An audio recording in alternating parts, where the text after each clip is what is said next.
Cocal também seja o fim do mundo. Mas passa a administração, todos padecem. Eu fui prefeito 3 vezes, eu sei o sofrimento, mas também não roubei o tanto que esse aí roubou, não, tá entendendo? Esse é descarado, esse tá afundando o Cocal. Eu posso até ter tirado alguma coisa dos pobres, que a verdade ninguém pode ser tão sincero, tão... Se eu não tivesse tido todo direito, eu não tinha ido preso, né? Se eu fui preso, tem um motivo. Então, o que acontece? Eu quero dizer para vocês, mais político que rouba para dar pro povo. É difícil o cara roubar para si, né? Agora isso aí não, roubou para ele. A maior mansão da cidade de Cocal é a dele. Todo mundo conhece, sabe? A família. Ele não tinha, quando ele começou a política, ele não tinha nem sequer uma caminhoneta velha para usar. Minha... Aí que eu tô descontrolado. Muito boa tarde, bom dia, boa noite para você que tá ouvindo. Esse é o Povo de Humanas, que começou hoje com uma declaração sensacional do ex-prefeito da cidade de Cocal na convenção do PMDB. Professor Ricardo, explica esta declaração, por gentileza. Bom dia, boa tarde, boa noite a todos os nossos telespectadores, meus amigos de copo e de cruz. Estamos aqui mais uma vez fazendo o nosso podcast nessa semana sem a presença do Xanxão. Todo mundo triste! Beleza, Xanxão? Eu fico muito triste com a notícia dessa. Xanxão, que saudade a gente tá de você, que saudade viu, Xanxão? de Xanxão. Hashtag, ei, vou lançar aqui a hashtag saudade Xanxão. Saudade Xanxão. Mas esse aí é o prefeito, que ele foi preso em 2009 por desvios do Fundeb. De quem? José Maria Monção falava em convenção do MDB de Cocal do Piauí, declarando na divulgação do candidato do seu partido. Certo. O atual prefeito, o prefeito Rubens Vieira, que é do PSDB, repudiou as acusações apresentadas. Tá? Fica aí. É do mesmo nível da Flor de Lis, que abriu o podcast passado. Olá, Jorge Lobo, como vai você? Olá, vocês que estão nos ouvindo, nos estão assistindo. Olá, vocês que roubam para dar pro povo e nunca roubam para benefício pessoal. É o prefeito Robin Hood, tá ligado? Estamos juntos mais uma semana. Muito obrigado por nos receberem aí na sua humilde residência, ou onde quer que você esteja ouvindo este podcast. Jorgão, você tá malhando na pandemia? Eu tenho malhado na pandemia. Tá com o personal? Pô, tô fazendo acompanhamento com o personal trainer pra evitar aglomerações. Sério? na academia. Tem personal trainer, cara? Eu tenho personal trainer, cara. Personal Jules Rimet aí, ó. Jules Rimet tá aí. Como é o nome do personal? Jules Rimet. Jules Rimet é o nome da taça da Copa do Mundo, velho. Pô, mas mostra que ele tá ligado com o esporte, pelo menos. Ele não é um personal trainer, ele é um verdadeiro ourives. Ele tá moldando uma joia bruta. Ai, você é a joia bruta. Exatamente. Você tá mais pra marca-cita, que não vale nada. Arthur Finizola, muito boa noite. Na técnica, nosso querido DJ.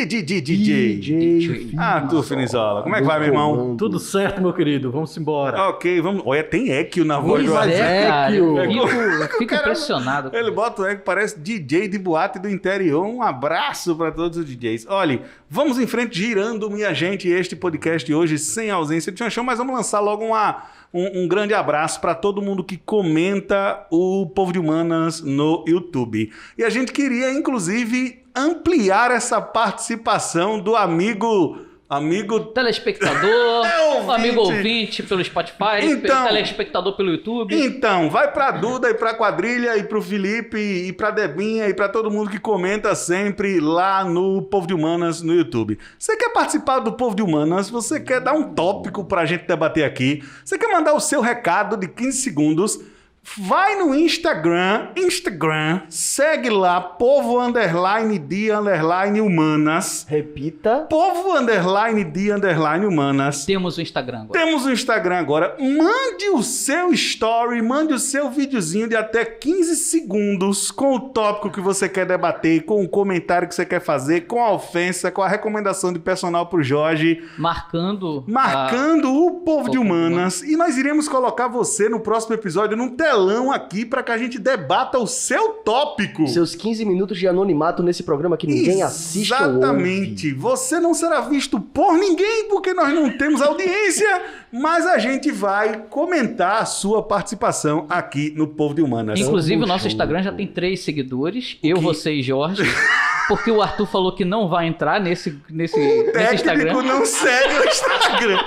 Bicho, peraí. Ele disse que ia pegar mal, disse que ia pegar mal. Meu irmão, isso é um absurdo. Deus, você quer, ó, você pode, inclusive, o vídeo pode ser sobre qualquer quadro do programa. Se você quiser mandar sua nota de repúdio, Exato. se você quiser indicar um filme, Boa. se você quiser fazer qualquer Me coisa. ensinar um esporte aleatório. Ensinar uma receita pro Xanxão, falar Boa. sobre um esporte aleatório. Fique à vontade, beleza? Porque estamos aí para ouvir você. A TV vai estar aqui, aquela TV vai estar aqui, a gente vai colocar você para aparecer no podcast, certo, Tatozinho? Isso mesmo. Aí só para deixar claro aí pro pessoal que quiser participar, né?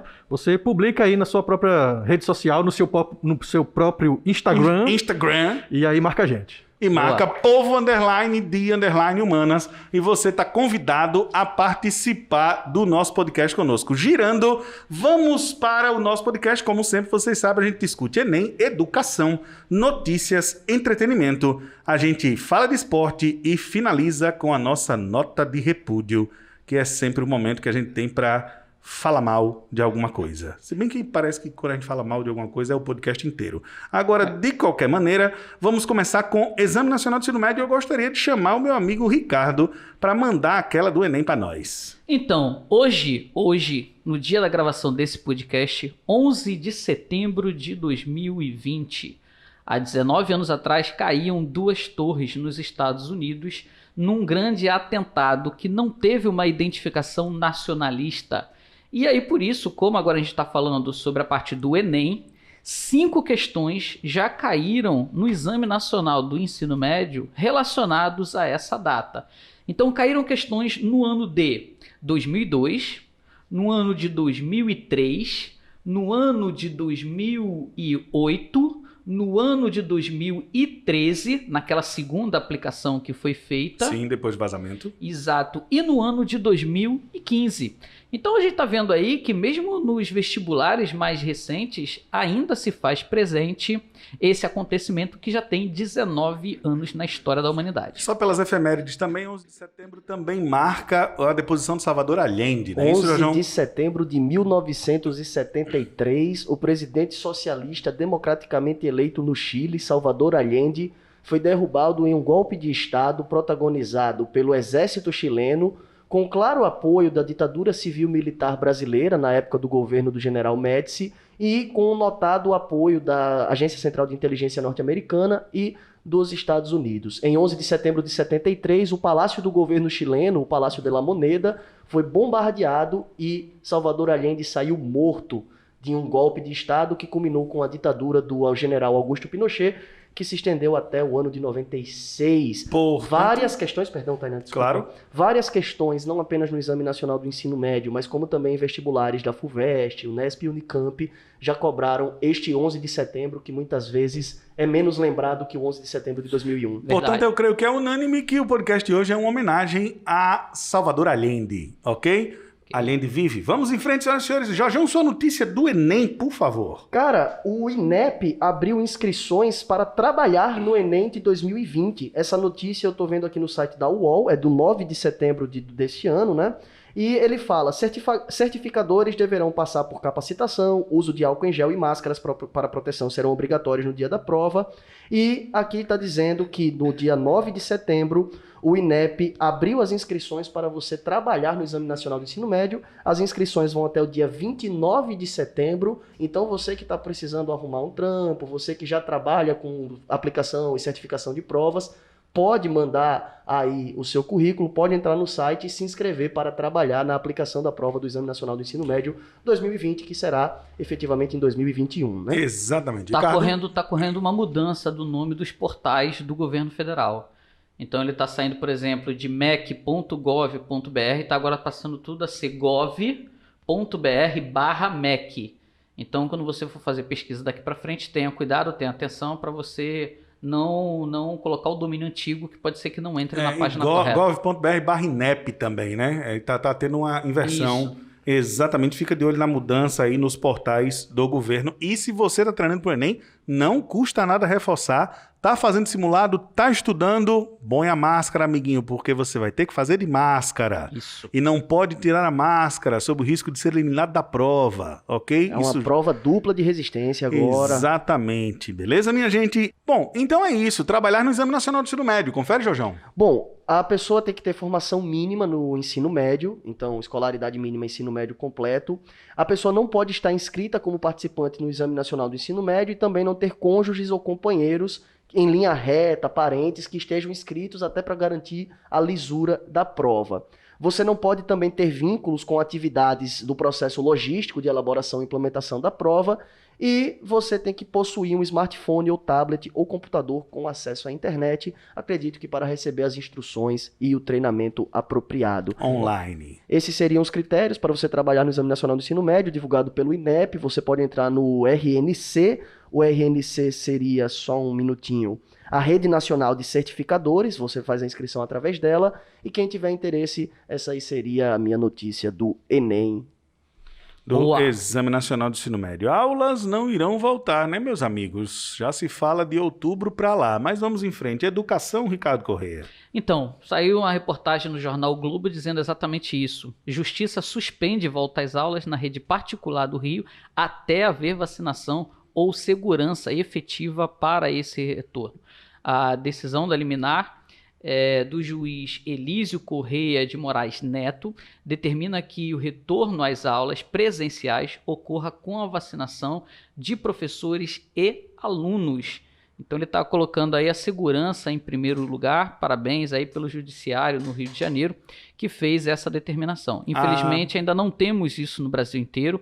Quem está tentando abrir está tendo um aumento dos casos de Covid-19. Como, por exemplo? Como, por exemplo, Manaus. Manaus aumentou bastante os seus casos, principalmente associados a professores e estudantes. Muito bem. Jorge, Educação, notícia. Eu estava lendo uma reportagem que saiu no New Yorker. A reportagem saiu dia 26 de agosto de 2020. É da Lizzie Whitcomb. Ela é especialista em paternidades, em famílias. E ela estava dando umas dicas. O nome do texto é: você deveria mandar suas crianças de volta para a escola durante a pandemia? Eu achei interessante, não é bem uma notícia relacionada à educação, mas é um texto para orientar as pessoas nesse momento difícil, onde ela faz um balanço bem peculiar sobre os prós e os contras.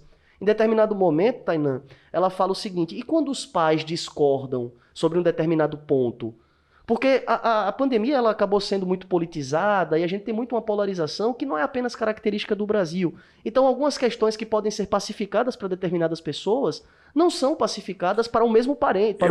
Eu acho importante que você diga isso. Assim, a gente não é o único país do mundo dividido. Não, com Nos Estados certeza. Unidos agora o cacete está rolando de uma Na maneira... Europa rolou Na também. Europa rolou também. Então, Aí- é porque a gente tem muito essa coisa de vira-lata, né? Só o Brasil, o povo está dividido. Não, só não é o só Brasil, de o povo vira-lata, gelo também velho. é achar que o nosso país é um universo à parte, é um planeta separado de dos fato. demais. A gente acha que a gente está isolado no universo. Ela fez uma pergunta que eu achei sensacional, para mostrar que é um problema global. Você pegaria ônibus? Ela fez essa pergunta. Imagine um casal discutindo. Você pegaria o metrô? Uma pessoa pode dizer: não, eu pegaria, porque durante a pandemia eu precisei trabalhar e eu estou indo no transporte público porque o meu serviço não parou. Outra pessoa pode dizer: de jeito nenhum eu entro no transporte público, não tem condições para isso. Então são essas perguntas que a gente tem que fazer na hora de repensar a abertura das escolas ou a volta às aulas. Porque não é apenas a sala de aula e o distanciamento dentro da sala. É o transporte, é a alimentação. Quando a gente fala de transporte, vai para transporte público. Então, eu estou disposto a botar meu filho no ônibus? Estou disposto a botar minha filha para pegar um metrô para voltar às aulas? Escolha que a população pobre não tem, né? Escolha que muita gente não tem como fazer. Escolha que muita gente teve que continuar pegando transporte público, não pôde manter uma quarentena por N fatores. Mas esse texto eu acho sensacional para a gente pelo menos fazer algumas ponderações, ajudar nas reflexões desse momento que é inovador, que é novo para todo mundo.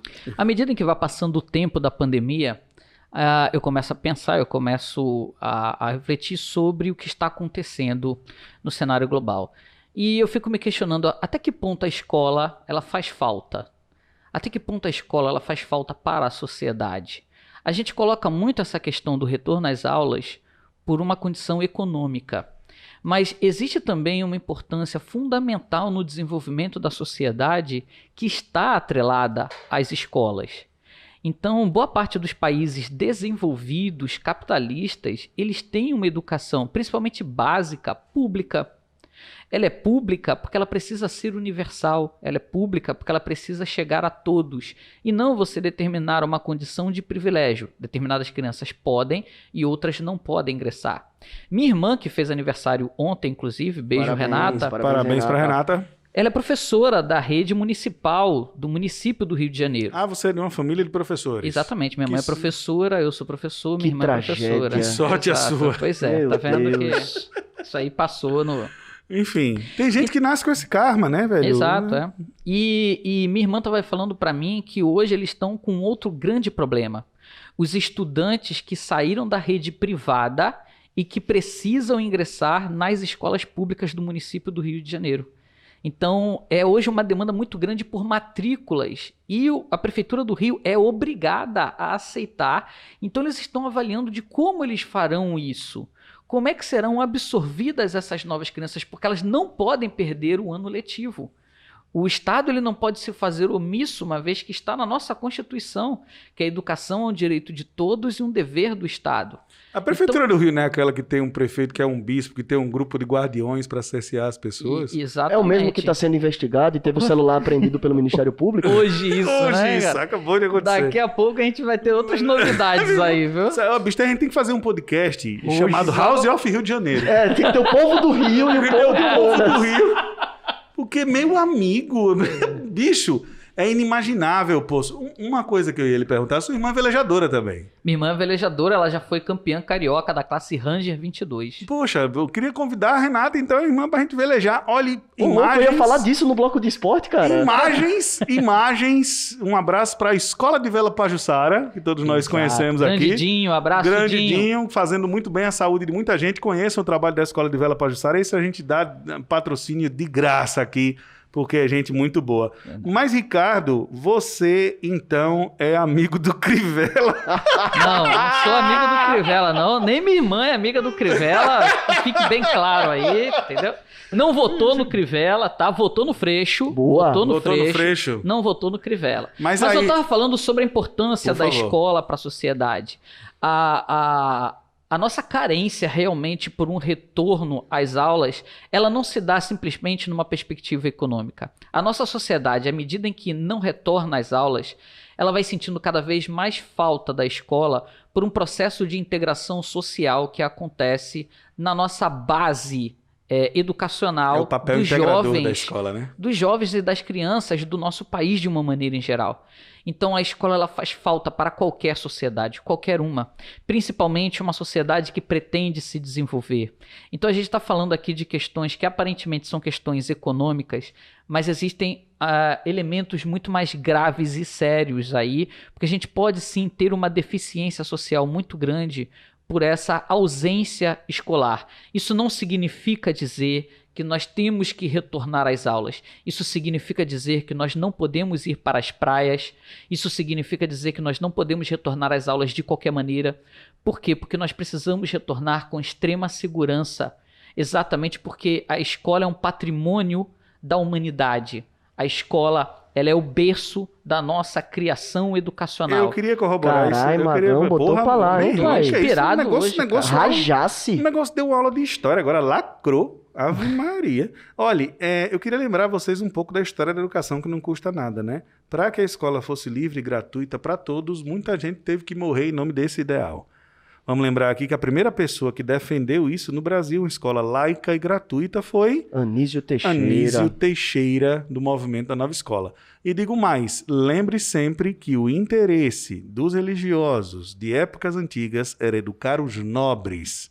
Lembre que, na Idade Média, não havia escola para todos. A simples ideia de uma escola gratuita para todos é uma coisa muito moderna. E é muito recente na história da humanidade também. Por isso que fique claro, e o que o Ricardo falou é muito importante, quanto mais a pandemia avança, mais a gente sente falta da escola pelo seu papel integrador, ok? Perfeito. Eu vejo isso muito o Arthur, por exemplo, acompanhando a Malu, que é a filha dele, no universo digital da escola, fiscalizando, não é isso, Arthur? Fiscalizando tudo que ela faz, tentando entender. E é uma luta, meu irmão. E é uma luta, porque a criança precisa... Um desafio. A criança precisa do espaço. E sabe o que é mais? Assim, eu vou me aprofundar até pegando uma outra temática.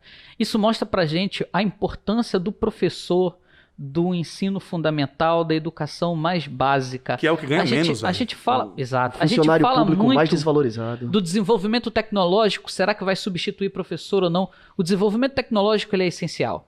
Você sai de uma condição física, que é um quadro, e você parte para um instrumento móvel, que é um celular, que é um smartphone, que é um tablet, e por aí vai. Então, você tem hoje uma mobilidade bem maior para você aprender. Só que a educação básica, a educação nos anos iniciais, ela precisa de um tutor, porque esse tutor é que será o representante do convívio social entre aquelas crianças. E esse, jamais ele será substituído. Esse não tem como ocorrer uma substituição. O alfabetizador básico, o socializador básico, né? E nós que somos pais, a gente não consegue substituir o papel desses professores. E são inúmeros os casos das crianças. Nós temos vídeos na internet que mostram crianças mandando mensagem para os professores, sentindo falta deles, sentindo vontade de voltar a estudar, porque o pai e a mãe não conseguem ensinar. O vídeo mais da famoso deles, como... o vídeo mais famoso deles é do menino dizendo: Exatamente. tia, eu gosto muito da minha mãe, mas a minha mãe não é você, tia, eu tô com muita saudade de você. Exato. E é exatamente isso, assim. E eu queria convidar você, que está nos vendo e nos ouvindo agora, a lembrar da pessoa que lhe alfabetizou. Da sua professora, que quando você tinha 4, 5, 6 anos, pegou na sua mão, porque a gente esquece que o processo de alfabetização é uma coisa dolorida e leva tempo, né? Uhum. A gente esquece. Imagine a dificuldade que é alfabetizar um adulto, por exemplo. Leva tempo, assim. Até o doutor do ABC, a coisa... Então, assim, tem um papel que é o educador de base. O educador de base é uma figura importantíssima e é o funcionário público que menos ganha. Tem uma tendência... Não só funcionário público, privado também. Exatamente. Privado também. E assim, nós trabalhamos com preparatórios, então a gente, de certa forma, a gente lida com... topo de cadeia, né? Com uns alunos com uma maturidade bem maior, a gente tem um salário bem maior, isso serve tanto para a gente quanto também para os profissionais que estão nas universidades. E deveria ser o inverso, deveria os professores dessa educação básica ganharem muito mais do que a gente. Uma coisa que pode animar a gente, desculpa, Tatu, eu estava lendo, isso a gente já até falou em sala de aula, um relatório do Departamento de Trabalho dos Estados Unidos. E nesse relatório mostra a tendência de crescimento de determinadas profissões. Então, basicamente, quais seriam as profissões do futuro? E eram profissões que giravam não apenas na área de tecnologia, facilitadores de tecnologia, programadores, engenharia de software, estatísticos, físicos, mas as profissões que mais crescem, e a que mais cresceu no Brasil, são profissões relacionadas à educação e ao cuidado. Então é o cuidado com idosos, é o cuidado com crianças e a educação, na educação básica, a educação infantil. Então, o que vai aquecer o mercado de trabalho nos próximos anos, eu atrevo-me a dizer aqui, falando muito mais do que está na minha alçada, que as profissões do futuro que vão reerguer a economia que está passando por uma crise maior do que a crise de 1929, são justamente essa brigada, esses batalhões de professores, psicólogos, assistentes sociais, cuidadores de idosos e de pessoas com deficiência. São essas as profissões que vão reerguer o país. Que vamos precisar urgentemente nesse e que vai momento movimentar que a gente a economia. vai ver a importância das ciências humanas. Sim, claro. Quero aproveitar, deixa aí o ensejo aí do Tainan e agradecer a professora de Malu, agradecer a professora Andréia, porque no meio desse desafio a gente se aproximou bem mais, né, e podendo acompanhar de perto, eu estou vendo o tamanho do esforço que ela tem desempenhado. Eu me emociono para muito. poder dar uma educação de qualidade via meios digitais. Eu me emociono. Vencendo as suas barreiras com relação à tecnologia, né, como estamos todos, como vocês estão, né? Mas, assim, como vocês colocaram, né, para um ensino mais fundamental. Né? E tem sido bonito de ver esse desempenho. Nosso salve e nosso buzinaço para os professores de educação básica alfabetizadores do Brasil. Boa!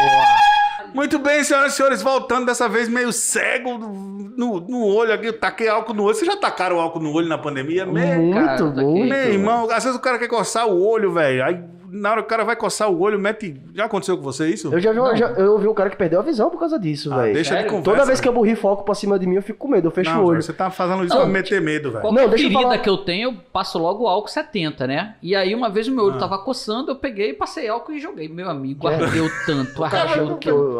Vai morrer. Como é que... Sabe uma parada que eu morro de Faça medo? não, prejudica, viu? Eu Prejudica, sei, pô, prejudica mas depois é que eu bastante. me liguei. Não prejudica Não não. Inclusive, faça a gente isso, queria viu, gente? incentivar todo mundo a Esse botar álcool. Não, a É gente contra- não vai fazer isso não, Esse pô. podcast é quantas pessoas colocam álcool no Esse olho. podcast consta, mas O é a nosso favor. jurídico é fraco, Mas pô. beber pode beber. O nosso jurídico é fraco, é ótimo. Sabe uma parada que eu morro de medo de verdade? O quê? Borboleta, velho. Já marquei. Borboleta, eu Borboleta, morria Você tem de medo de borboleta? Porque o pessoal dizia que se uma borboleta pousasse no seu dedo ou no seu olho, você ficava cego. Comente aí os bichos que você tem medo. Aí Comente. eu até hoje eu tenho medo. Passa uma borboleta, eu fecho o olho e saio Comente passando. os bichos que eu tenho medo. Eu tenho um bicho que eu tenho medo que é forte, chama deputado estadual.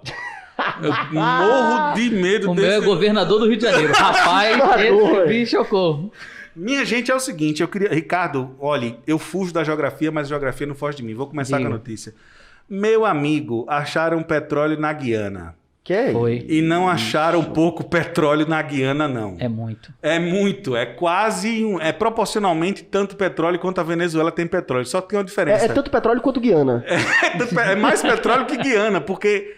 Minha gente, inclusive a ExxonMobil já tá lá. A Guiana é um pequeno paizinho aqui perto de nós, que tem 800 mil habitantes. Maceió tem quantos mil habitantes, Ricardo Correia? Maceió agora bateu 1 milhão. Bateu 1 milhão. A Guiana tem menos gente. E a Guiana vai ser o país do mundo que mais vai crescer. Você pegou números sobre a Guiana, Jojo, no A começo aí? Guiana vai crescer 86% nos próximos anos. A Organização das acreditamos. Nações Unidas e a Organização Mundial do Comércio estima que ela vai crescer 10 vezes mais do que a China. E aí, minha gente? E aí que nós temos duas grandes organizações mundiais que controlam petróleo e a Guiana precisa escolher de que lado ela estará.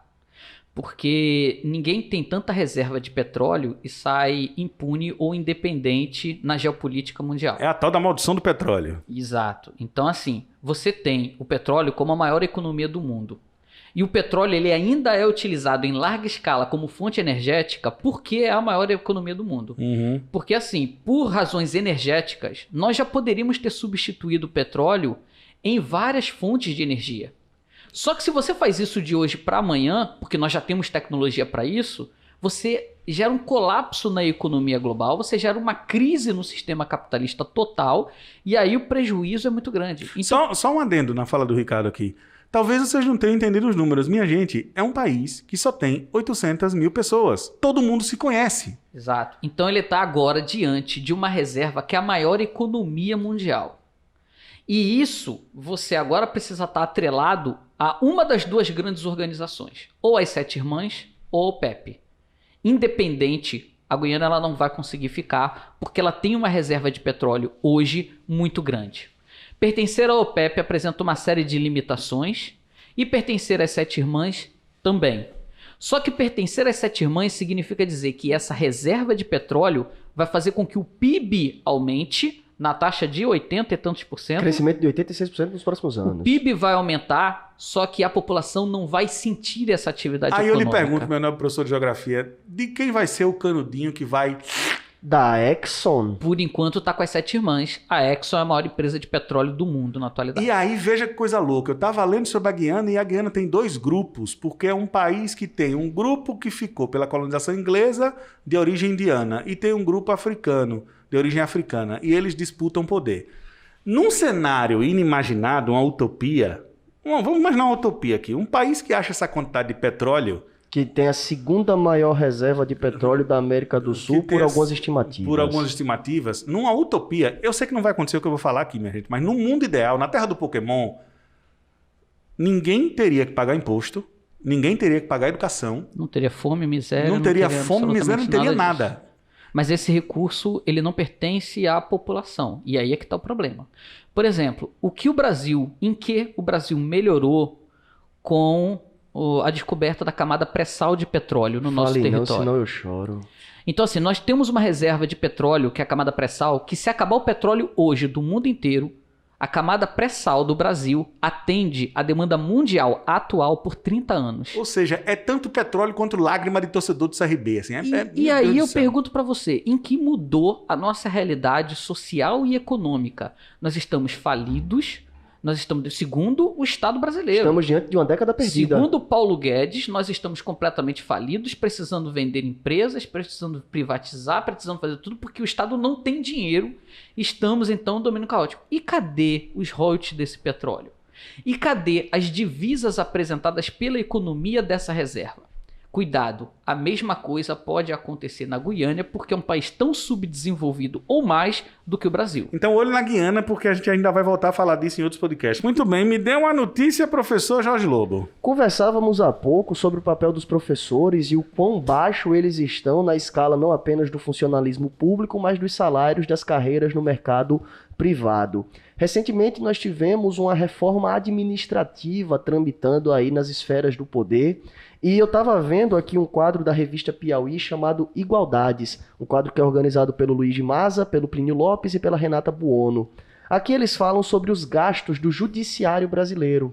E, ironicamente, o judiciário brasileiro, que costuma furar o teto dos gastos do funcionalismo público, que hoje é de R$39 mil, o judiciário foi excluído da reforma administrativa. Ah, não vão diminuir salário de Os juízes. militares também não. Dos militares também não. Mas dos professores, enfermeiros e enfermeiras, dos assistentes e assistentes sociais. Minha gente, olha, a gente como professor, a gente vai morrer trabalhando, né? Não existe outro caminho para nós.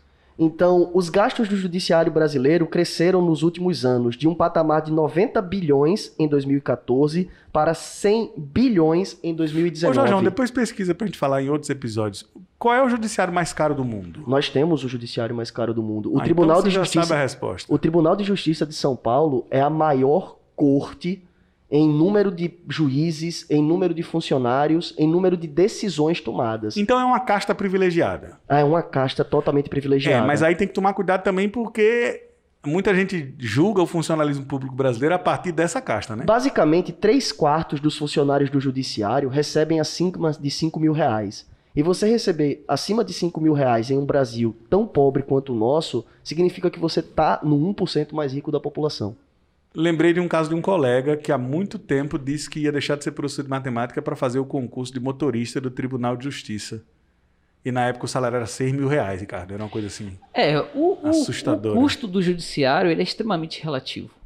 Se ele custasse para a sociedade todo esse dinheiro, furando o teto e tal, e ele fosse um sistema judiciário extremamente justo, ágil. Se ele fosse ágil, rápido, tudo bem, cara, tudo bem. A gente estaria pagando caro, mas a gente estaria recebendo um serviço em que a população brasileira estaria sendo atendida. Agora, a partir do momento que esse judiciário ele ganha muito, ele extrapola o seu próprio limite de orçamento e ele inocenta criminosos, como encarcera foi o caso uma massa populacional. Encarcera uma massa populacional de negros, pretos, pobres que estão nas periferias. Permite que o Roger Abdul Maci vá para casa. Quem não pegou a referência, dá uma dica aí. Roger Abdul Maci. Exatamente isso que eu queria falar. Então, a partir daí é que se torna extremamente caro. Não pensem, que vocês que estão ouvindo a gente, que essa reforma administrativa é para diminuir o Estado. É o contrário, é para aumentar o Estado. Aumenta a participação do Estado com essa atual reforma do jeito que ela está. Porque ela permite a estrutura de governo local e também nacional a fazer contratos por temporalidade. Então, no contrato por temporalidade, o que aconteceu aqui no estado de Alagoas?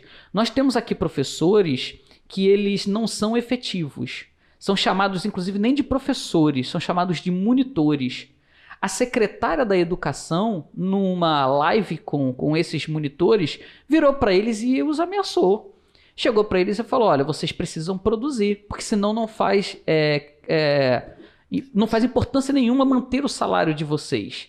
Então a gente pode demiti-los aí a partir do momento que vocês não estão apresentando resultados satisfatórios. Não entendo nada de direito, mas isso é assédio moral. Quem está observando isso e falando, ela está certa, porque o funcionalismo precisa produzir, você precisa então analisar o judiciário também, que não está produzindo. Outra coisa, somente por contratação temporária é que você tem os guardiões do Crivella. Isso é verdade. E aí daqui a pouco você vai ter guardiões espalhados por todas as prefeituras desse país, Porque é possível fazer isso por essa reforma administrativa e por isso vai aumentar o custo do Estado brasileiro e não diminuir. Tu já pensou se todo prefeito desse país começa a contratar 300 pessoas por cargo comissionado para, aspas, fiscalizar as ações de jornalistas? Por essa reforma administrativa passa, se possível, isso. Agora, coloca para mim todos os servidores públicos concursados, todos, sem exceção. Você teria uma redução, porque concurso público não abre a todo dia.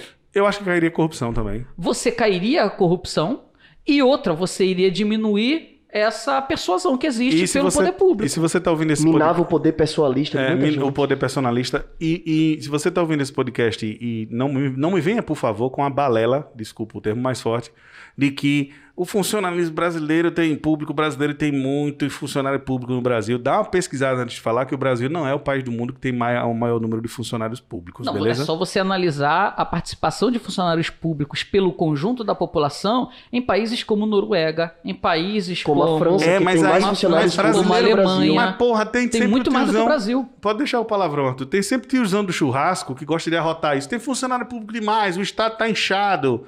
Irmão, inchado tá a cabeça de quem fala essas coisas sem pensar. Eu vou girar, viu? Vou girar pra gente andar. Eu vou girar. Tem notícia pronta aí, Ricardo? Me dê uma notícia. Tenho sim, cara. Eu peguei no site do portal da CAPES. Inclusive, eu aconselho todo mundo a dar uma lida no portal da CAPES. Vira e mexe, você pega, entra lá no portal da CAPES, que é o grande portal de pesquisa nesse país. Posso falar uma coisa a partir disso que você falou? Pessoal, sigam as instituições científicas e parem de seguir as pessoas. Siga Exato. a Sociedade Brasileira para o Progresso da Ciência. Siga o a Sociedade SBPC. Brasileira para o Progresso da Ciência, siga o Instituto Butantan, siga a CAPES, parem de seguir o influenciador digital, que eu não vou citar nomes aqui, com discurso dúbio no Twitter, que ora parece incentivar a vacina, ora parece não incentivar a vacina, e gera dúvidas e comunica mal, porque essa galera não tem assessoria de imprensa, e ela comunica mal no Twitter. Sigam as instituições científicas desse país e confiem no que elas dizem. Em vez de você seguir o influenciador científico da moda, siga a CAPES, siga o Instituto Butantan, siga a Fiocruz. Por favor, Ricardo. Mesmo porque esses professores que desenvolvem pesquisa e ciência nesse país, eles estão trabalhando muito, usando dinheiro público, trabalhando muito e não tem tempo para ficar no YouTube. Então vamos lá. A Fundação CAPES botou uma reportagem no seu portal que no dia 11 de setembro de 2020 é dizendo o seguinte: Universidade Federal do Paraná cria teste imunológico rápido e preciso. Então, uma universidade pública, gratuita e de qualidade do Brasil desenvolveu um teste imunológico rápido e preciso. Mais rápido que o RT-PCR, que sai com 24 horas? Mais rápido e com uma precisão a olho nu. Então, você consegue tirar o seu sangue e você consegue detectar no exato momento, a olho nu, se você tem Covid-19 ou não. Igual o teste de gravidez. E a taxa de acerto, ela é bem superior à taxa de acerto do atual... Tá no site da CAPES. Tá no site da CAPES. Vamos linkar isso no YouTube, hein? E eu só queria falar do valor. O nosso teste... Não, perdão. Com o nosso teste, o resultado sai em 10 minutos e o custo é próximo de R$5 por amostra. Isso daqui mostra como nós temos que investir no serviço público brasileiro. Como o serviço público brasileiro dá retorno, como a ciência e a tecnologia é extremamente importante. R$5 por amostra. Isso vai baratear muito as prefeituras, os governos estaduais que querem retornar às aulas a poderem fazer um teste que vai sair em 10 minutos e que tem uma segurança bem maior do que os testes convencionais e que apresenta um custo bem menor. Isso não foi fruto da iniciativa privada, isso foi fruto da população brasileira através dos seus impostos. Então, parabéns. Parabéns à população brasileira que pagou os seus impostos e que, por isso mesmo, consegue receber isso dos seus pesquisadores. E viva as instituições científicas brasileiras que estão fazendo ciência no meio do deserto de renda. Ah, professor Jorge Lobo, o homem do personal, aquele que voltou a malhar, aquele que está de casa nova. Que Infelizmente, aquele louco que não pode errar, né? Tamo aí, Você é o tamo aí. louco que não pode errar, como diria Mano Brown, do Racionais MCs. Por falar nisso, meu irmão, tu viu o Ice Blue fazendo uma live. A gente que gosta de rap. Perdi, cara. Meu amigo Ice Blue fez uma live descendo a lenha na nova geração do rap nacional, dizendo assim, quem vocês pensam que são? Minha gente, pare com isso. Meu amigo, foi pesado o negócio. Foi 1 hora de live que parecia aquele cara... Sabe quando o pai chama o filho pra conversar e diz assim, menos... Mas a realidade que Ice Blue, Mano Brown pegaram é uma realidade dos anos 80, 90... mais anos 80 até do que década de 90, que era um Brasil completamente falido, um Brasil inflacionário, um Brasil que decretava moratória no cenário internacional, um Brasil de uma década que foi considerada a década perdida. Então, Ô, bicho, a exclusão... se isso era pra procurar diferenças, você botou um bocado de semelhança com 2020, tá ligado? Então, mas eu vou chegar lá. Então, assim, durante muito tempo, você passou a ter um crescimento econômico no país e uma certa redução das desigualdades sociais. Então, por isso é que os novos rappers que surgem no Brasil, eles são muito mais rappers de ostentação do que de crítica, como eram os grupos de rappers de São Paulo dos anos 80 e dos anos 90. Agora você pode começar a voltar a ter uma safra de excluídos. Isso é verdade. Que já tá acontecendo. Exato, você A gente já vai começa falar a aumentar. sobre isso. A gente... É bom a gente tocar. Vamos falar sobre a nova cena rap Minha nacional dica daqui a vai pouco. ser em cima minha dica de entretenimento vai ser sobre a nova cena do Pronto. funk. Aí do eu quero ouvir a eletrônico. opinião do Ricardo sobre isso, sobre essa perspectiva histórica que o Ricardo deu. Massa. Pode ser? E pode, claro. E eu quero deixar bem claro o seguinte, para não pensar que aqui são 3 brancos normativos e tal. Eu, além de ter estudado com Verônica Costa, a mãe loura do funk, eu estudei com ela no meu ensino fundamental, eu ia para os bailes da Furacão 2000. Então é só pegar e ver aí quem foi a Verônica Costa, quem é a Furacão. Ricardo é Furacão funkeiro, 2000. meu Eu irmão. quero que você prove que você é funkeiro. Ricardo é funkeiro demais, Porque mais. quem é funkeiro não tem raça negra no celular. Não tem Quem é raça funkeiro negra. não tem sertanejo no celular. Tem a coisona no celular. A certo? coisona. O que é que é a coisona? Vamos lá, então, vamos ver a coisona. O que é isso aí? Vai cortar isso depois, né? Vai cortar nada. Desse podcast não corta nada. Com DJ Mustang. Pera, eu não quero mais gravar com o DJ Finizola. Eu quero gravar com... Deixa rolar.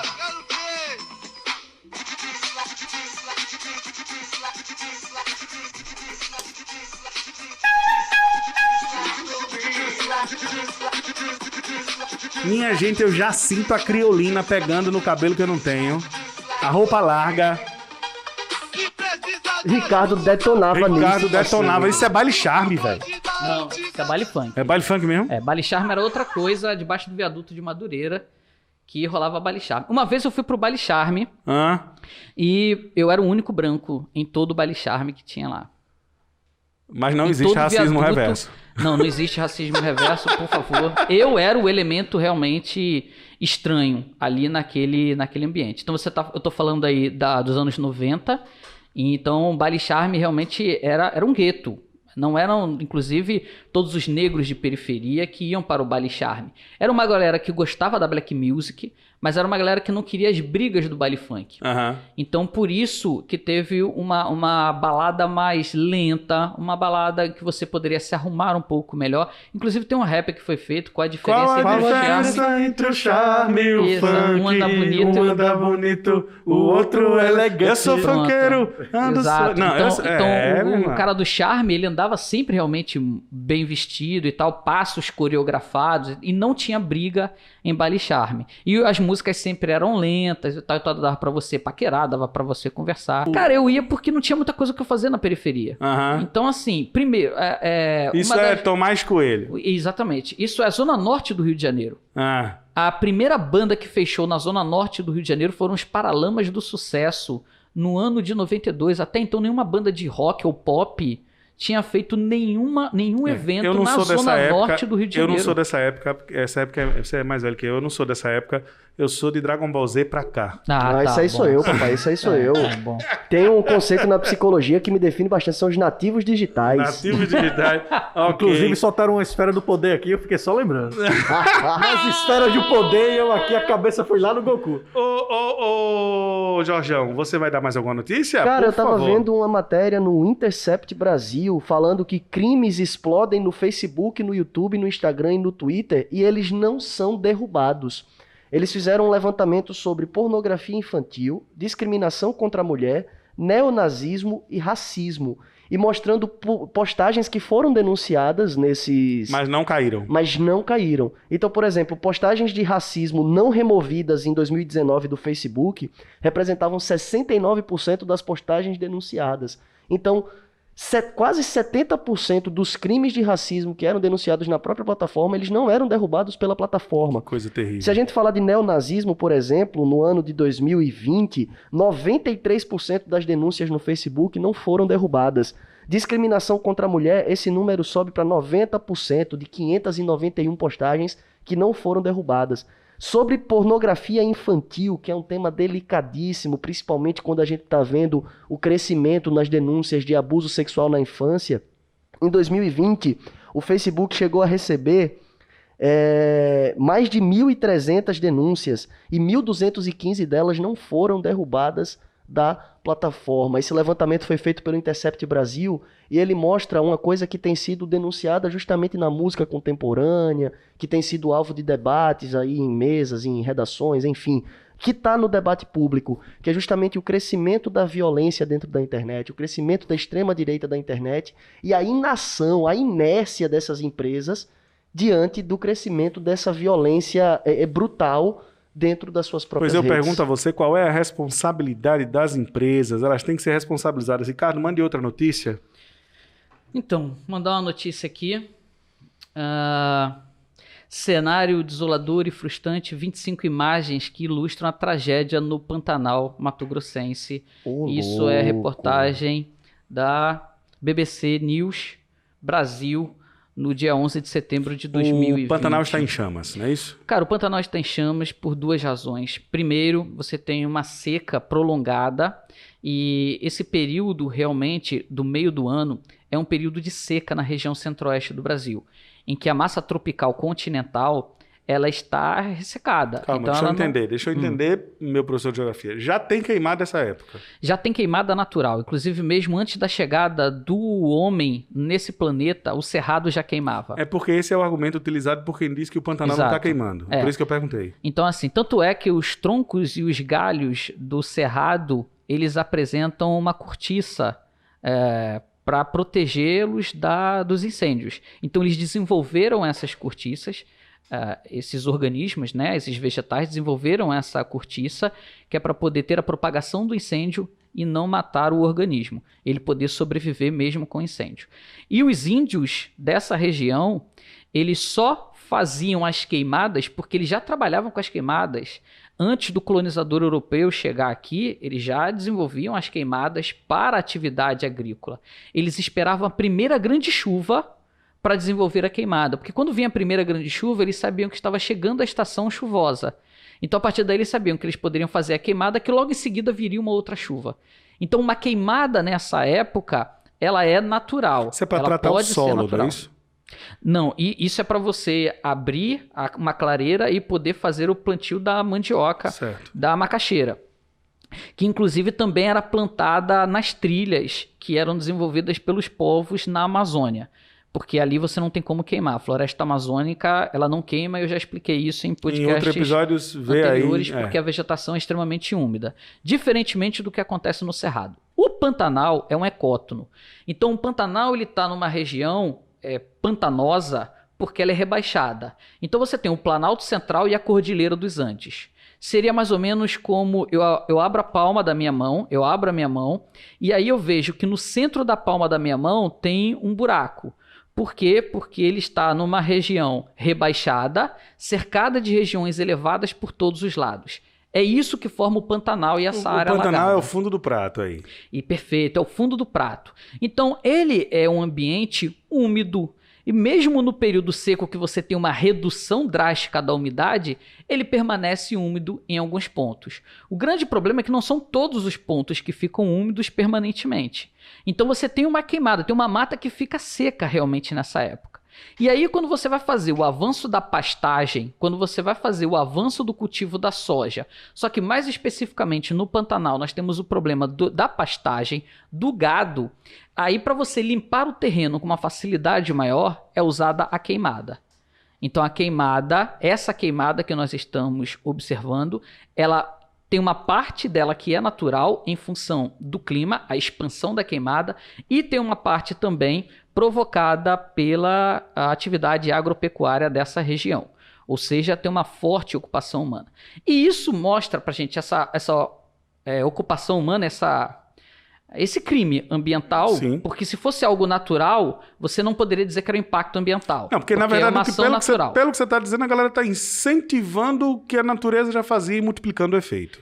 Exato. E você tem um governo que simplesmente ri, debocha e fala que não é verdade que está queimando nem o Pantanal e nem a Amazônia. A negação da realidade é um modus operandi da direita, né? E eu falei já sobre isso em podcasts anteriores, que o pior de todos era o ministro do Meio Ambiente, o Você Ricardo é Salles. defensor dessa tese. Passou a boiada. E assim, eu em nenhum momento eu sou um visionário, em nenhum momento eu tô vendo o futuro numa bacia com água. Tem uma moção de repúdio de organizações internacionais e o Brasil vai ser denunciado agora por conta da ação do Já ministro do Meio foi Ambiente. denunciado várias vezes e continua sendo denunciado exatamente pelo escárnio, pela forma como o governo trata esses problemas ambientais. A palavra é essa mesmo, meu cara. Escárnio. É escárnio. O governo faz escárnio. Pronto, ele debocha, absolutamente ele debocha do que está acontecendo no Pantanal e do que está acontecendo na Amazônia.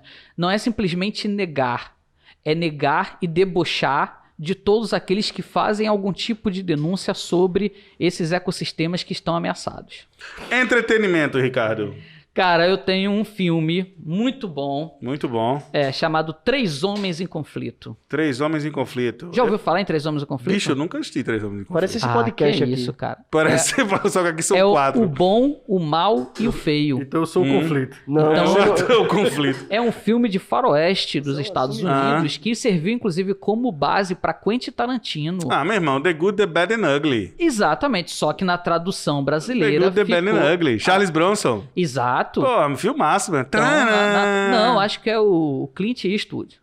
E Charles Bronson. Ah, ele também que tá. faz o inimigo. Se eu tiver errado, me corrija, mas é Clint Pronto, Eastwood e Charles Bronson. três Homens em Conflito. É um filmaço, cara. São diálogos extremamente curtos. Isso é Sérgio assim. Leone, não? Isso é Sérgio Leone. Dá uma pesquisa lá. E tu sempre cada vai errado. imagem, assim, e aquela música Faroeste. sonora. Pô, cara, é assim, é a base de Quentin Tarantino. De Porra, tudo que você muitas falou, eu só referências. entendi Quentin Tarantino, tá Ó, ligado? Mas eu boto muita fé, eu vou assistir aí no O final de semana. Jorjão, Cara, o Jorjão. assista, cara, assista. Vocês são como o Jorge, telespectadores? Vocês são como o Jorge? Tem gente, velho, que é muito inteligente, mas cinema não é a praia da pessoa. Porque a gente trata cinema como se todo mundo fosse obrigado a gostar e ver todos os... Já Eu notou isso? durmo muito, velho. Tenho Meu muita irmão, dificuldade o de negócio é o assistir filme, seguinte, velho. o Jorjão gosta de ler, ver vídeo rápido no YouTube e ler pra caralho. Ele Então, dorme. mas essa geração, ela não tem paciência pra ficar vendo 2 horas de filme, não. É por isso que 2001, Odisseia no Espaço, se fosse passado hoje, Fracasso. a galera não iria assistir. Resume pô. aí no cara. tweet pra mim, pô. E virou Resume- assim essa galera uma gosta de ler coisa- trade. Exatamente. Eu gosto Por de quê? TikTok, Porra, Reels. 2001, Odisseia no Espaço, acho que no filme inteiro, que tem 3 horas de duração, tem 3 frases no filme todo. Nada não pra mim. O filme todo é só a imagem e você tendo que interpretar o que tá acontecendo. Minha gente, ó, mas se você Não, dorme tô no filme... brincando aqui, não são 3 frases, Não, mas, pô, não, são mas, diálogos ó, bem curtos. eu Boas sei- deve ser 3 só. Não, que é isso, bicho. É Stanley Kubrick, caralho. Para com isso, seu ignorante cinematográfico.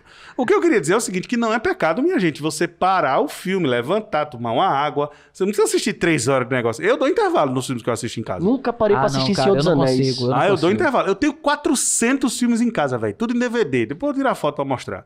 No Instagram do Povo de Humanas. Se você não segue ainda, povo _de _humanas. Boa. Eu tiro a foto pra mostrar. E eu dou pausa no filme, velho. Eu pauso, eu levanto, vou tomar uma água, aí eu dou intervalo no filme. Eu assisti Poderoso Chefão em 15 dias úteis. Foi pausando, voltava, ia no banheiro, dormia, 15 voltava. dias úteis. E isso, o Poderoso Chefão 1, né? Úteis. Tu tá ligado que isso são foi a uma trilogia. trilogia. Pra minha trilogia foi 15 dias úteis. Pô, Dê a foi sua legal. dica de entretenimento aí, vá funcionar. Cara, eu conheci através de um amigo meu, um abraço aí para o Thiago, PP, forte abraço. Eu conheci o Tiago o quê? Tiago PP, o apelido dele é PP. Tiago, gente boa pra caramba. Ele Não, não fiz nenhuma pena, não. Só gosto de apelidos carinhosos para pessoas. É o Pepezinho, é gente boa pra caramba. Pepezinho. E ele me apresentou um funkeiro chamado Crisim da ZO. É o quê, meu irmão? Crisim. da Zéu. Ih, Isso rapaz. é nome de funkeiro, hein? Isso é nome de Vai fazer funkeiro. sucesso. Zé é zona alguma coisa. Zona né? Oeste, obviamente, pô. Tem que respeitar. A Exatamente. Zona Oeste não para. E o que é que o Crisim da ZO fez? Ele lançou um álbum chamado Buraco Brasil Buraco 2020. E, cara, é um funk 150 BPM, daquele aceleradão. Lembra muito aquele estilo clássico que você tava falando agora. Exato. Só que com a temática contemporânea, falando, por exemplo, sobre motorista de aplicativo. O cara... Já que o Ricardo botou o trecho dele, bote o seu, meu filho, vai pra não ser injusto. Eu vou botar inofensivo aqui. Como é o nome da música? Inofensivo. Parece... Vá, Roche.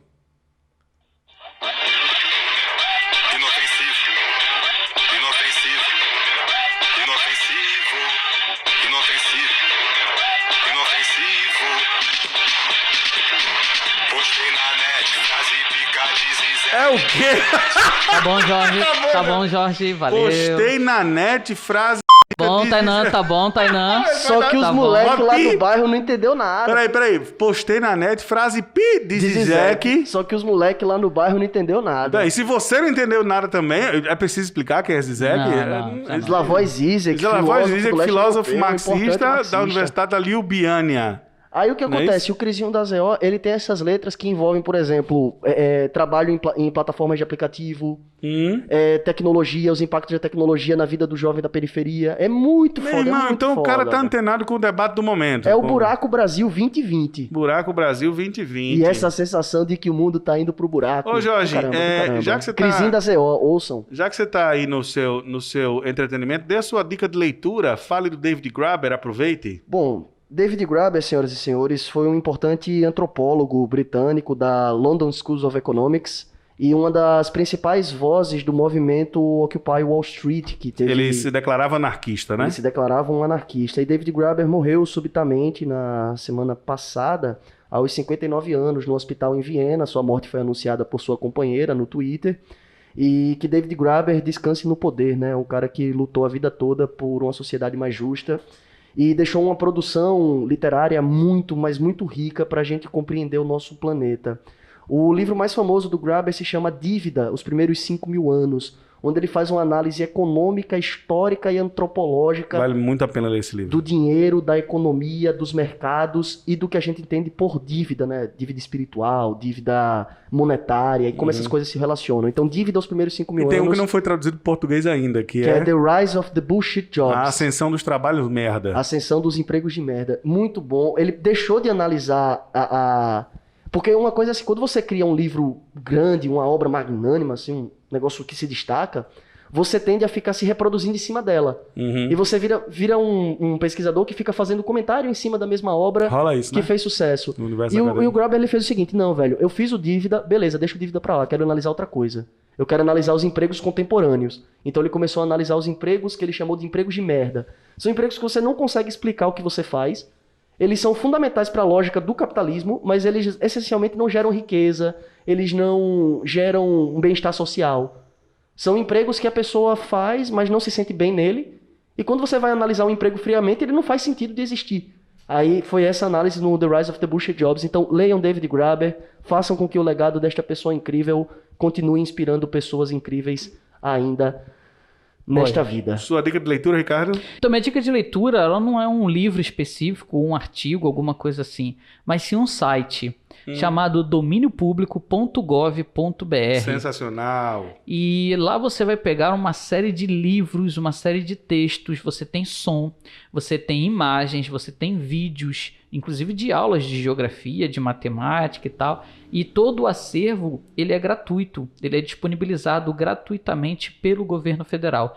Então, se você é um pesquisador, está iniciando o início da sua carreira acadêmica, se você ainda é um estudante de ensino médio, mas já quer desenvolver algumas pesquisas por conta própria, pode buscar aí no dominiopublico.gov.br a sua leitura. Toda a obra de Machado de Assis disponível no domíniopublico.gov.br, viu? Só para lembrar. Viva a democratização do saber. Ô, rapaz. Inclusive, eu quero mais adiante que a gente debate em outros podcasts o papel da pirataria nisso aí também.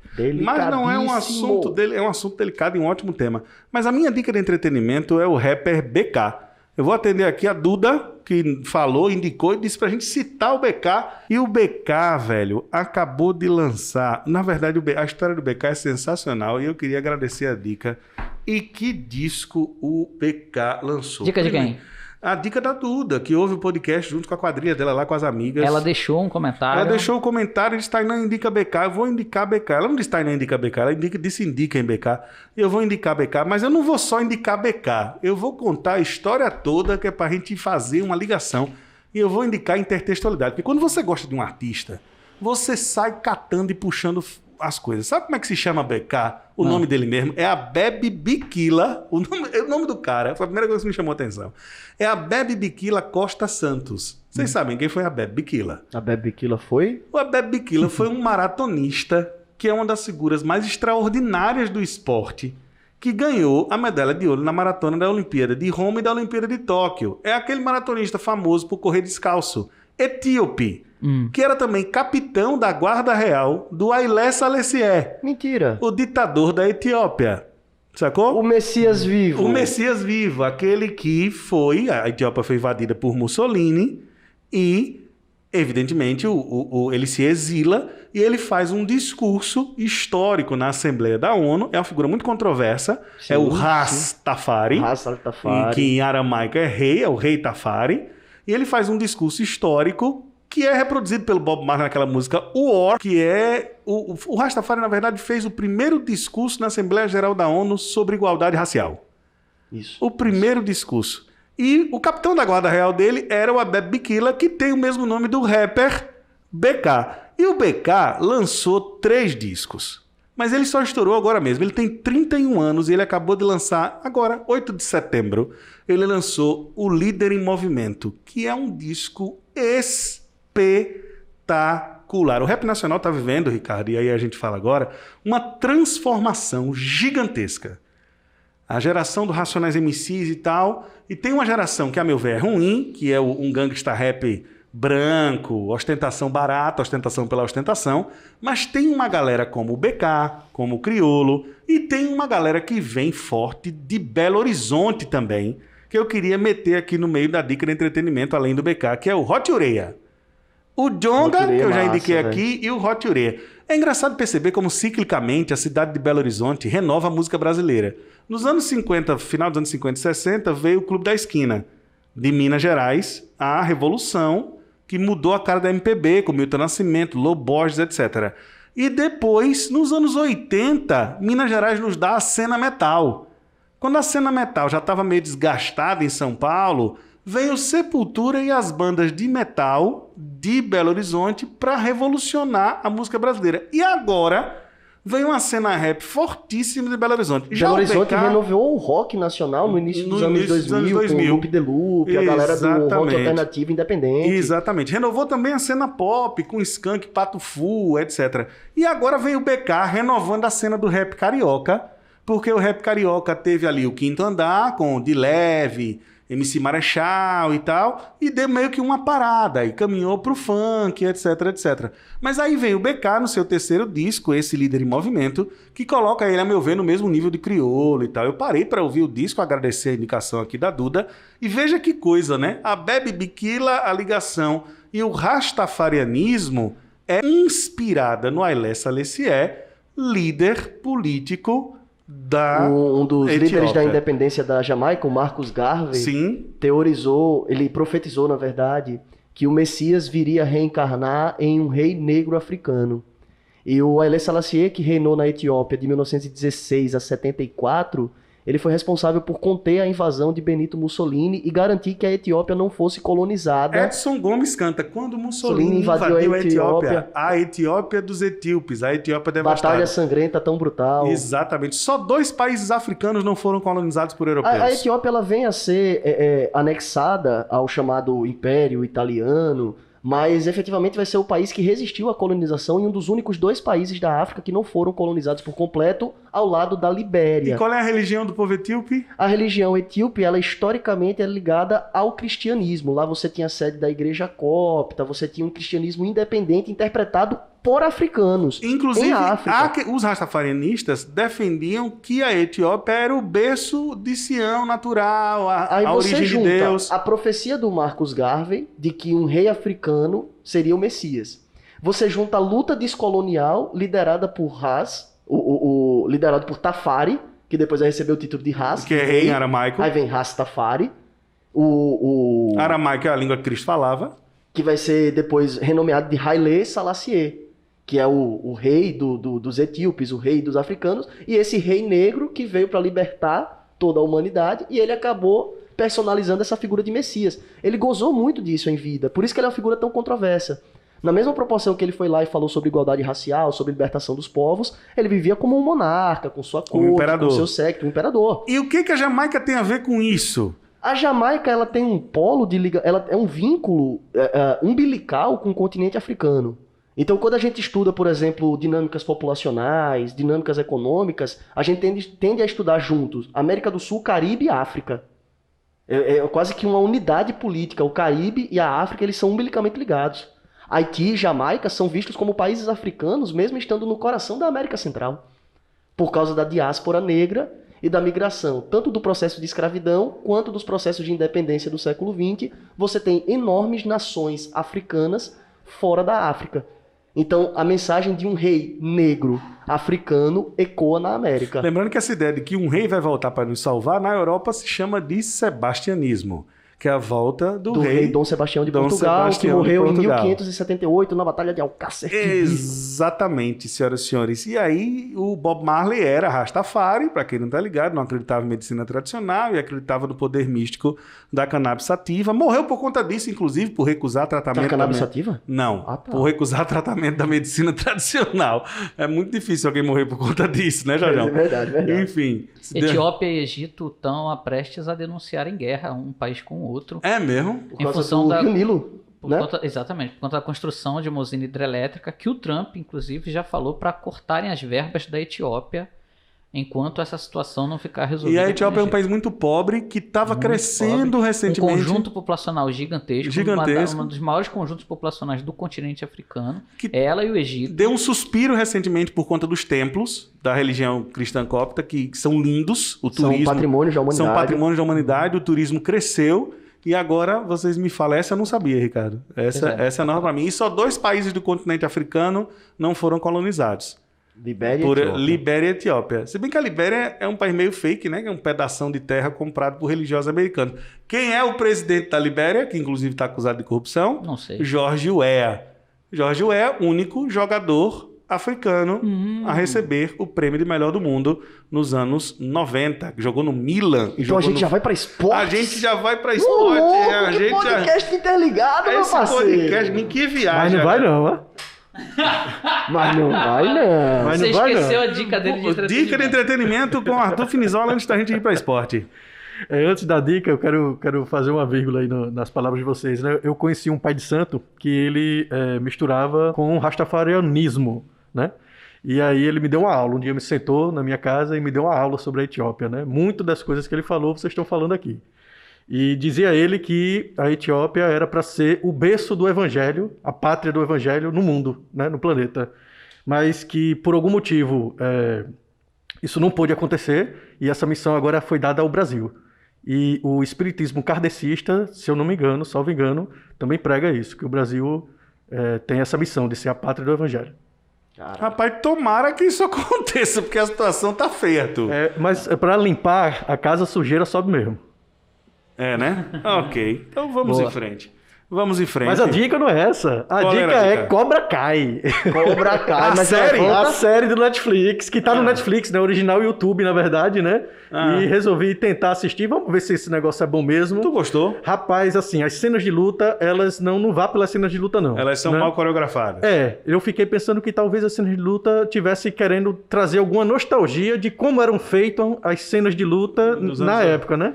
Peraí. A série é uma série chamada Cobra Kai, Cobra Kai. que é que se passa no universo de Karate Kid. Exatamente. Inclusive com o Daniel San, né? Só que agora ele é adulto, né? Sim. E o... Miyagi. Não, o Sr. Miyagi... O Sr. Miyagi morreu. Ele Johnny, exatamente. O Johnny, ele funda, ele reabre o Cobra Kai, né? Sim. Então a rivalidade entre eles começa novamente, né? E aí os filhos dele, e aí, né? E o Daniel San faz o que agora? Vendedor de carros. Ele tinha cara mesmo de que ia ser um bom Pô, vendedor de carros. ele não ganhou o carro do Sr. Miyagi? Sr. Miyagi. Né? Mas o que eu quero falar, assim, eu gostei da série porque traz um sentimento de nostalgia muito forte. Principalmente para quem assistiu, quem gostava. Ao momento que eles dedicam o episódio ao Sr. Miyagi, né? O ator do Sr. Miyagi. Um episódio bem bonito também. Né? Eu achei bacana pra caramba. Tirando as cenas de luta, o resto, assim, muito bacana. Todo episódio, muito easter egg dos filmes da trilogia, né? E o sentimento de nostalgia eles fizeram direitinho. Trabalho Karate bonito. Kid é de que ano? Karate Kid é anos 80, 85. Anos 80? É. Ah, eu sou de Kung Fu Panda pra cá. Sai daí, Ricardo Correia. Quando a câmera pegar de cima aí, a gente vê de onde ele é. Ah, mas essa câmera aí Tá tudo em dica de leitura. Tá todo mundo falando da minha careca, ai, mano. ai. Olha, ok, senhoras e senhores, notícias do futebol. Agora a gente vai pro futebol. Muito bem, vamos para o esporte agora. Eu queria mandar um abraço para Léo Gamalho e dizer que a proposta está de pé. Salve, Léo. Está de pé. Barba e cabelo para sempre no oferecimento da barbearia pequenina para o centroavante do CRB. Tamo aí. Tamo aí. Olha, tá sabendo da confusão? Agora a confusão é desse dia onde é o CT do CSA. Se o CT do CSA, os azulinos vão ficar chateados comigo, mas comenta aí. O CSA arrumou um terreno para construir o CT lá na Cachoeira do Merim, no final do Benito Bentes. É o Azulão do Berim. Só que é o Azulão do Merim agora. Só que dizem que passa, é Rio Largo já. É 10 metros, mas passa. Aí a confusão agora A confusão é essa agora, cara. É 10 metros, mas já é Rio Largo. Certo, é porque o aí a CSA, fronteira?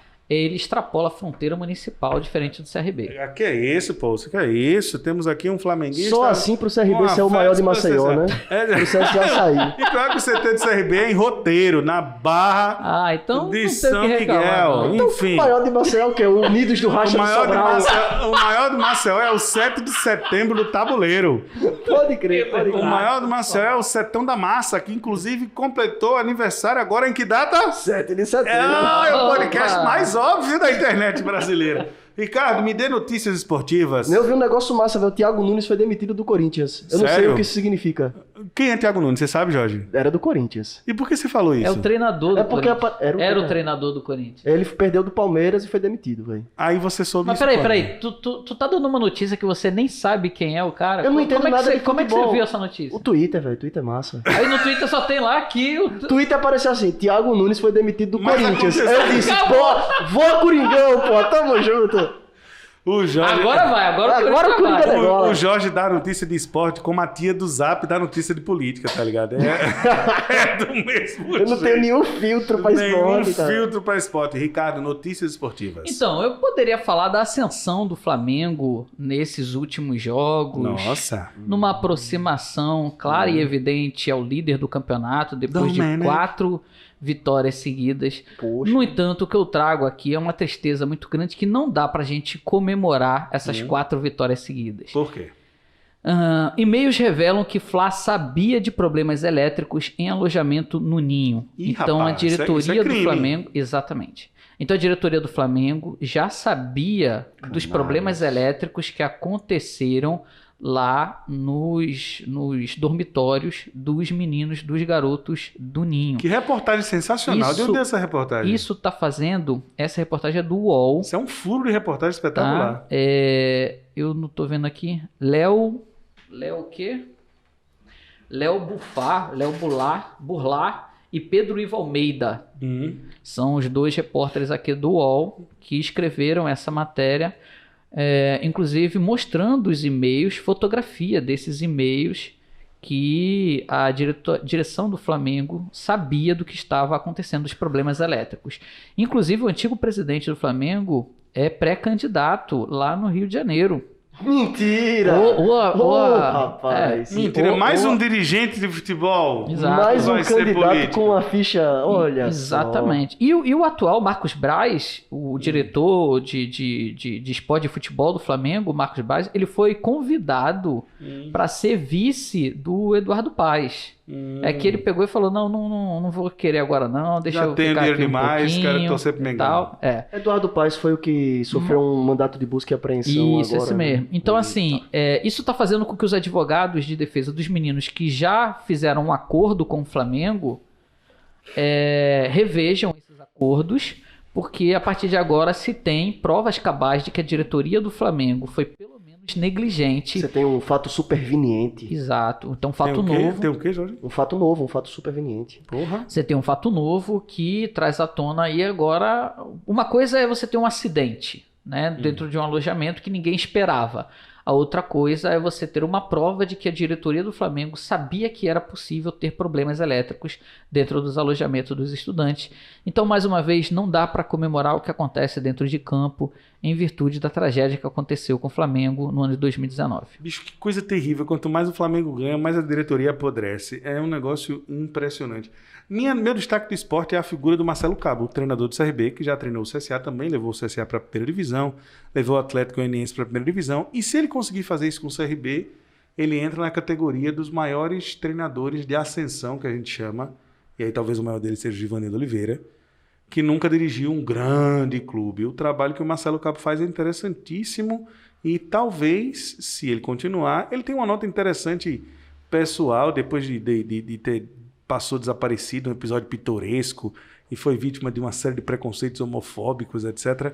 Mas é uma figura interessante, o Marcelo Cabo, treinador do Clube de Regatas Brasil, que é assessorado pelo Cabinho. E ele, se o CRB subir, o Marcelo Cabo se coloca numa posição interessante de ganhador de títulos e de ascensão de clubes. De fato, só faltam duas coisas para o CRB chegar na Série A, que é os outros times combinarem de perder e o CRB combinar de ganhar. Tudo bem, eu vou deixar pra lá porque você não entende de esporte e o Xanxão não tá aqui. É verdade. Aí eu vou cancelar a sua participação. Ele sozinho, ele não tem força. Saudade não. Xanxão. Saudade Xanxão. Do regatiano pra dar uma Sozinho ele forcinha. afina, tá vendo? Olha Não fez só, uma piadinha de rapaz. Flamengo, esqueceu de Olha. Jorge Jesus. Tá sem um grupinho dele, tá sem a patotinha.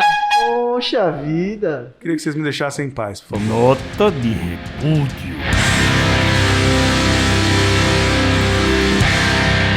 Vocês prepararam suas notas de repúdio? Prepararam suas notas de repúdio? Claro que preparamos a nossa nota de repúdio. Você preparou sua nota de repúdio, Jorjão? Minha nota de repúdio vai para o preço do arroz. O nosso Opa. amigo Xanxão não tá aqui para fazer uma receita de risoto, nem para falar sobre o que a Rita Lobo recomenda, qual o melhor grão, mas se você for no mercado tentar comprar um arroz, o preço vai estar muito alto, então toma cuidado. Minha nota de repúdio vai para essa alta inesperada do preço do arroz. 5 quilos de arroz chega a custar R$ 48,00 em alguns locais do Brasil. A média é entre R$ 36 e R$ 48,00.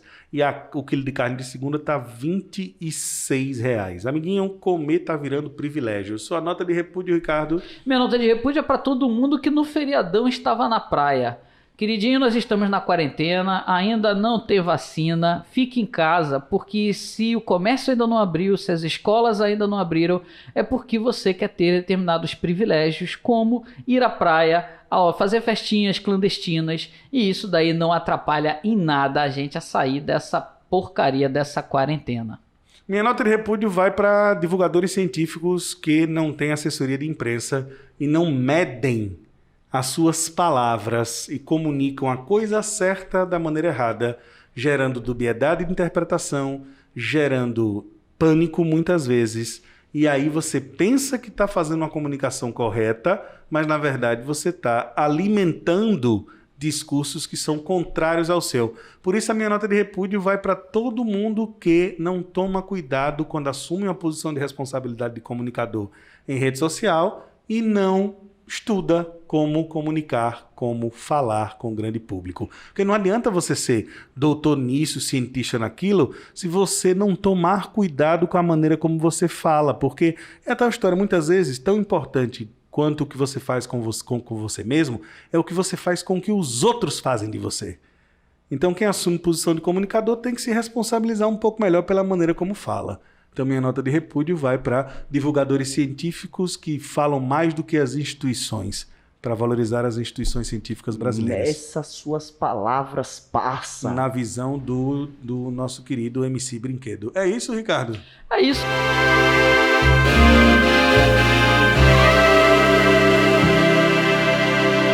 Então vamos fazer uma chechão de chanchão? Uma chachão de chanchão? Chachão de chachão. Uma né? chechão de chanchão. Por favor, então vamos fazer em homenagem à ausência de chanchão. Eu não sei muito bem o que Bora você fazer uma nota de elogio ao Xancha. Uma nota de elogio ao chanchão. Nota de elogio ao chanchão também você já tá exagerando. Não. O que seria uma chachão de chanchão? A sessão do chanchão, a chechão do chanchão, Certo? seria a gente falar sobre gastronomia. Verdade. Então, eu tenho aqui um canal no YouTube Ok. chamado Boteco do JB. Ok. bom. O Muito JB é um crítico gastronômico da cidade de São Paulo, onde Certo. ele vai para alguns botecos e ele fica falando lá o que ele acha Certo. sobre esses botecos. Não só botecos, inclusive ele foi aos restaurantes daqueles profissionais do júri do MasterChef. Certo? E ele começou a criticar o trabalho dos caras. Ele falou aqui, ó, se fosse um candidato lá do MasterChef que fizesse um prato como esse daqui, Sim. esse cara iria criticar, iria falar, não sei o quê. Então é muito bacana. Boteco do JB, fica a minha dica gastronômica em homenagem ao Chanchão. Saudade, Chanchão, beijo. Então, a minha chachão de chanchão é a dica de um sanduíche que eu costumo fazer em casa. É o X o quê? Cebola. É o X cebola. Que é o seguinte, tu pega um pão francês, abre ele, taca a maionese, mete 2 tipos de cebola Cebola roxa e cebola branca. e come. Cebola roxa. E no próximo episódio eu vou trazer pra vocês. Boa. Pô, muito Pra bom, gente porque o provar. Chanchão não faz E isso. o chanchão não faz. Vai ficar com cheiro de boca. A gente vai comer um sanduíche só cebola, o popular cebolão. Ou seja, não tem nada na geladeira, tem cebola, maionese e um pão francês. Você faz. Chachão, Arthur Finizola. Chachão, vai rolar mais uma dica de divertida aí, né?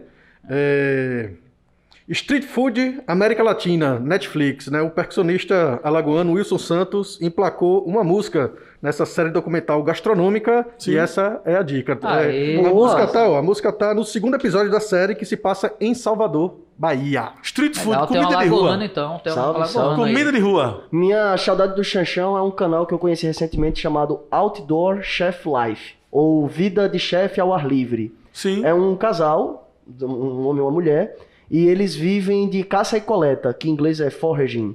Eles vivem pescando, colhendo mariscos, plantas, cogumelos, e basicamente os vídeos têm entre 20 a 30 minutos. Eles fazem às vezes só os dois ou com alguns amigos, e eles pescam, caçam, coletam e fazem um prato sensacional. Tipo, ó, hoje a gente vai sair e pelas leis da Califórnia a gente pode pegar 1 quilo de marisco.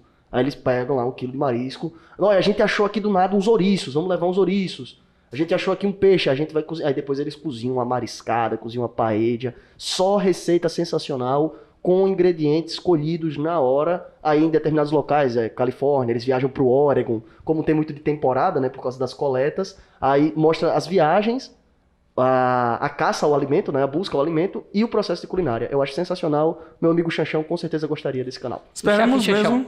Esse foi o momento do Chanchão.